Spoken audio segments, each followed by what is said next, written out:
प्रिय भक्तों, सावन माह का पवित्र महीना भगवान शिव को अत्यंत प्रिय माना जाता है।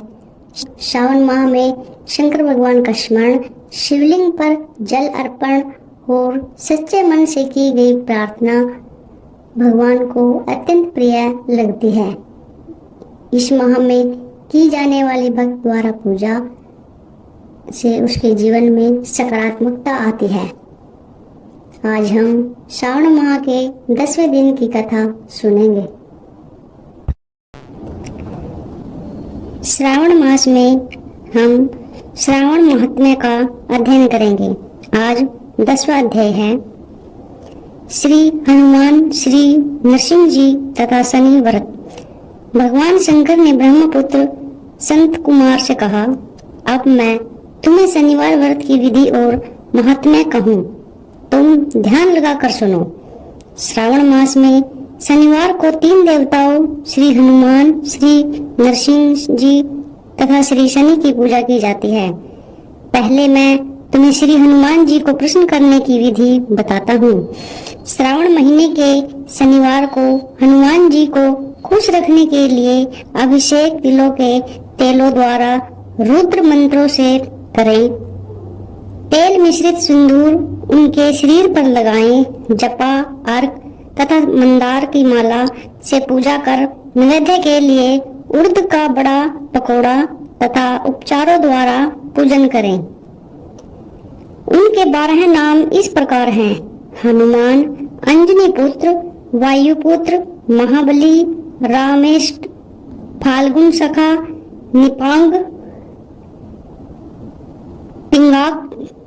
पिंगाक्ष, अमित विक्रम, अवधि कर्मण, सीताशोक विनाशक, लक्ष्मण, प्राणवता तथा दशग्री वधप्रहा।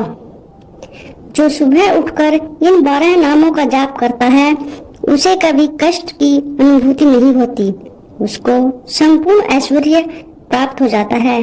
श्रावण मास में जो हनुमान जी की शनिवार को आराधना करता है उसका शरीर वज्र की भांति कठोर और मजबूत बन जाता है।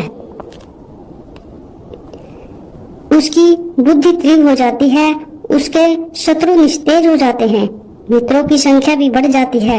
हनुमान जी के मंदिर में बैठकर जो व्यक्ति हनुमान कवच का 1 लाख पाठ करता है वह अणिमा आदि सिद्धियों का साधक हो जाता है। उसके दर्शन मात्र से यक्ष, राक्षस और बेताल आदि उसके सामने नहीं ठहर पाते। अब मैं तुम्हें भगवान नरसिंह की कथा व पूजन विधि बताता हूँ।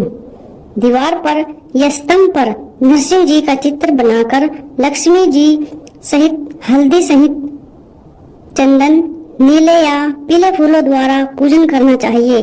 खिचड़ी और हाथी चक की सब्जी के नैवेद्य का भोग लगाना चाहिए। प्रसाद ग्रहण कर ब्राह्मणों को भोजन कराना चाहिए।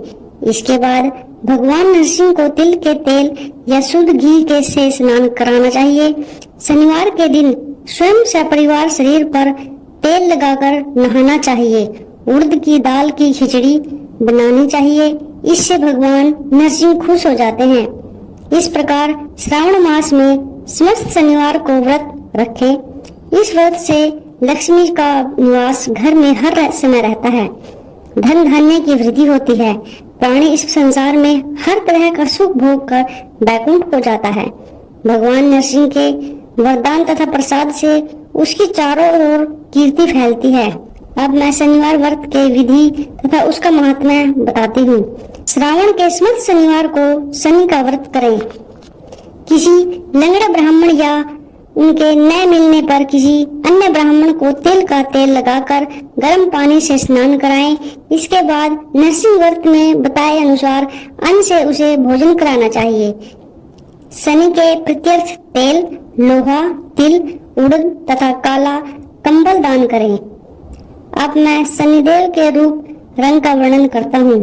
शनिदेव का श्याम वर्ण है, गति मंदर है, कश्यप गोत्र है। शनि का जन्म सौराष्ट्र में हुआ है। ये सूर्य नारायण के पुत्र हैं। ये इंद्रनील मणि तुल्य हैं। इन्होंने बाण, धनुष तथा त्रिशूल धारण कर रखा है। इनकी सवारी गिद्ध है। इनके यम अधिदेवता हैं। इनको कस्तूरी, अगर, चंदन तथा गुगल और नैवेद्य में उड़द की खिचड़ी प्रिय है। शनि की पूजा में इनकी लोहे की प्रतिमा रखी जाती है। दान देने के लिए श्याम वर्ण का ब्राह्मण उत्तम है। ब्राह्मण को 2 काले कपड़े तथा काले रंग की गायें, बछड़े सहित दान में देनी चाहिए और उनकी स्तुति करनी चाहिए। एक राजा नल ने शनिदेव की आराधना की थी। शनिदेव ने उन पर कृपा की और खोया राज्य वापस प्राप्त हो गया। मनुष्य को चाहिए कि वह इस प्रकार शनिदेव की आराधना करे। मेरे ऊपर शनिदेव प्रसन्न हो। नीलांजन के समान कांतिमान, अतिमंद, भ्रामी छाया नाम वाली स्त्री से सूर्य द्वारा उत्पन्न शनिदेव को मैं हाथ जोड़कर नमस्कार करती हूँ। मंडल कोण में स्थित पिंगल नामक शनिदेव को प्रणाम करती हूँ। हे शनिदेव, तुम अति दीन पर कृपा करो। इस प्रकार बार बार उनकी स्तुति करनी चाहिए। शनिदेव की आराधना में सन्नो देवी मंत्र का उच्चारण करना चाहिए। जो प्राणी ध्यान पूर्वक विधि विधान से शनिदेव की पूजा करता है, उसे स्वप्न में भी किसी प्रकार का भय नहीं रहता। शनि जन्म राशि से पहले दूसरे, चौथे, 5वें, 7वें, 8वें, 9वें या 12वें स्थान में हो तो सदा पीड़ा पहुंचाता है। इसलिए उसकी शांति के लिए सामाग्नि मंत्र का जाप करना चाहिए और इंद्रनील मणि का दान करना चाहिए। तो भक्तों, आज ये 10वें दिन की कथा समाप्त होती है।